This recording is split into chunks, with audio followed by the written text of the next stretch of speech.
नमस्कार विद्यार्थी मित्रांनो, दरवर्षी 1 ते 2 केसेस अशा होतात की 2 मित्र असतात व दोघांचा नीटचा स्कोर हा सेम आलेला असतो.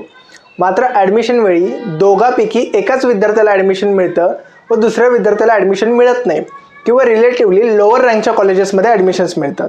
आता दोघांचे स्कोर सेम असून सुद्धा असं कशामुळे होत असेल, तर याचं उत्तर आहे की नीटच्या इन्फॉर्मेशन बुलेटिनमध्ये दिलेला टाय ब्रेकिंग फॉर्म्युला. आता फॉर्म्युला नेमका काय आहे, तो कशा पद्धतीने काम करतो ते थोडंसं आपण डिस्कस करणार आहोत. आता इथे या ठिकाणी मी 2 सेम नीटचा स्कोर असणाऱ्या विद्यार्थ्यांचे नीटचे स्कोर कार्ड हे घेतलेले आहेत. आता इथे तुम्हाला दिसत असेल की या विद्यार्थ्याचा नीटचा स्कोर सुद्धा 600 आहे आणि दुसरा जो विद्यार्थी आहे त्याचा सुद्धा नीटचा स्कोर हा 600चा आहे. आता नीटचा स्कोर 600 असल्यामुळं सेम असल्यामुळं दोघांचे पर्सेंटाइल सुद्धा सेम आलेले आहेत, 96.65 96.65. मात्र इंडिव्हिज्युअल सब्जेक्ट जर बघितले तर एका विद्यार्थ्याला फिजिक्समध्ये जास्त आहे, दुसऱ्याला कमी आहेत, तर इथं बायोलॉजीमध्ये जास्त आहे, तर इथं वेगवेगळ्या सब्जेक्ट्समध्ये इंडिव्हिज्युअल सब्जेक्ट्समध्ये वेगवेगळे मार्क्स आलेले आहेत. आता रँकसुद्धा जेव्हा तुमचा नीटचा रिझल्ट डिक्लेअर केला जातो तर त्या नीटच्या स्कोर कार्डवरती ऑल इंडिया रँकसुद्धा दिलेली असते. आता या विद्यार्थ्याची ऑल इंडिया रँक आहे 77,598 आणि या विद्यार्थ्याची आहे 77,839, म्हणजे जवळपास 59 नंबरचा डिफरन्स या दोन्हीच्या स्कोर कार्डमध्ये आपल्याला बघायला मिळतो. स्कोर सेम आहे, मात्र रँकमध्ये साधारणतः एवढा डिफरन्स या ठिकाणी आलेला दिसतोय.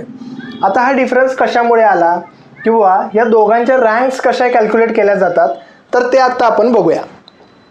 आता असे विद्यार्थी साधारणतः किती असतात की ज्यांचे नीटचे स्कोर सेम आलेले आहेत. आता इथं मी एक मेरिट लिस्ट घेतलेली आहे. ही मेरिट लिस्ट आहे तेलंगणा स्टेटची मेरिट लिस्ट आहे. आता इथं तुम्हाला दिसत असेल की इथून 400 मार्काचे विद्यार्थी चालू झाले ते इथंपर्यंत 400 मार्काचे विद्यार्थी आहेत, म्हणजे जवळपास 30 विद्यार्थी 400 मार्काचे आहेत. असं प्रत्येक स्टेटमध्ये होतं. म्हणजे महाराष्ट्राचा विचार करायला गेला तर महाराष्ट्रामध्ये असं सुद्धा असू शकतं की 400 मार्काचे जवळपास 100 विद्यार्थी आहेत. आता 100 विद्यार्थी असतील तर प्रत्येक विद्यार्थ्याला वेगळी वेगळी रँक देणं गरजेचं आहे. तर ही रँक कशी कॅल्क्युलेट केली जाते तर याचा फॉर्म्युला आता आपण बघूया. तर नीटच्या इन्फॉर्मेशन बुलेटिनमध्ये या रँक कशा कॅल्क्युलेट केल्या जातात याचा एक स्टँडर्ड फॉर्म्युला दिलेला असतो. त्या फॉर्म्युल्याला म्हणलं जातं नीट UG टाय ब्रेकिंग फॉर्म्युला. आता याच्यामध्ये काय चेक केलं जातं बघा, म्हणजे असं पकडून चालू आहे की बरेचसे विद्यार्थी आहेत त्यांचे नीटचे स्कोर हे सेम आलेले आहेत. त्या केसमध्ये काय चेक केलं जातं की बायोलॉजीचा स्कोर या सगळ्या सेम स्कोर असलेल्या विद्यार्थ्यांमध्ये बायोलॉजीचा स्कोर कोणाचा चांगला आहे. समजा त्यातल्या बऱ्याच विद्यार्थ्यांचे बायोलॉजीचे स्कोरसुद्धा सेमच असतील. त्यानंतर काय चेक केलं जाईल की केमिस्ट्रीचा कुठल्या विद्यार्थ्याचा स्कोर चांगला आहे त्याला पहिली रँक दिली जाईल.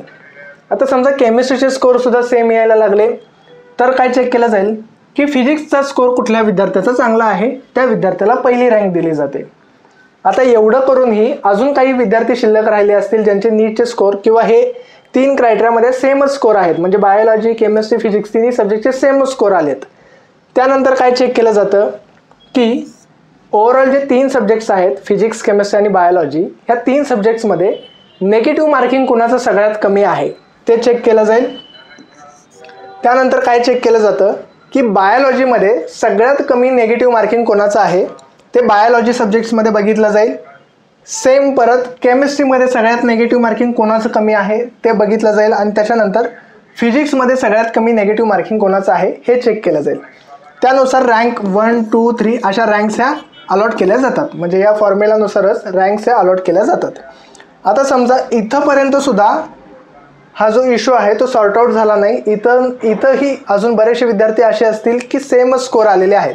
असं कधी होतं, समजा एखादे विद्यार्थी आहेत, 2 विद्यार्थी आहेत, दोघांचे स्कोर 720 आलेले आहेत, तर यातल्या कुठल्याच फॉर्म्युल्याने तो इश्यू सॉर्ट आऊट होणार नाही, कारण सगळे स्कोर हे सेमच असणार आहेत या विद्यार्थ्यांचे. त्यावेळी लास्टमध्ये त्यांनी एक क्लॉज टाकलेला आहे की अशी सिच्युएशन असेल की हे सगळे क्लॉज यूज करून सुद्धा रँक्स किती द्यायच्या किंवा काय रँक्स मिळेल हे सॉर्ट आऊट जर होत नसेल तर अशा केसमध्ये एक एक्सपर्ट कमिटी बसवली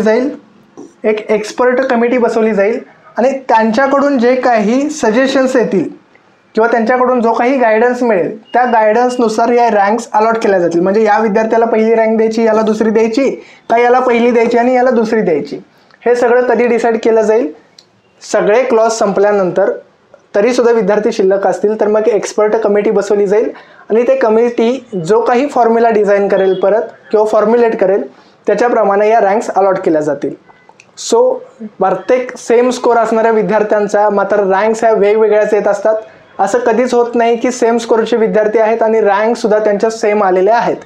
एक्सेप्ट 2024मध्ये 720 मार्क असणाऱ्या काही विद्यार्थ्यांच्या सेम रँक ह्या मिळालेल्या होत्या. मात्र सेम स्कोर जरी आले असले तरी नीटचा रिझल्ट ज्यावेळी डिक्लेअर केला जातो त्यावेळी प्रत्येक विद्यार्थ्याला ऑल इंडिया रँक जी असते ती वेगवेगळी मिळत असते किंवा त्याची कॅटेगरीची रँक जी आहे ती सुद्धा वेगवेगळी मिळत असते व या ऑल इंडिया रँकच्या बेसिसवरतीच मुलांना कॉलेजेस हे अलॉट होत असतात. या फॉर्म्युल्याला म्हणलं जातं नीट UG टाय ब्रेकिंग फॉर्म्युला. अशाच इम्पॉर्टंट अपडेटसाठी आरंभ करिअर ॲडवायझरच्या यूट्यूब चॅनलला सबस्क्राईब करा आणि आरंभच्या व्हॉट्सअप कम्युनिटीला अजूनही जॉईन केलं नसेल तर डिस्क्रिप्शनमध्ये व्हॉट्सअप कम्युनिटीची लिंक दिलेली आहे. त्या लिंकवरती जाऊन तुम्ही कम्युनिटीला जॉईन करू शकता. थँक्यू.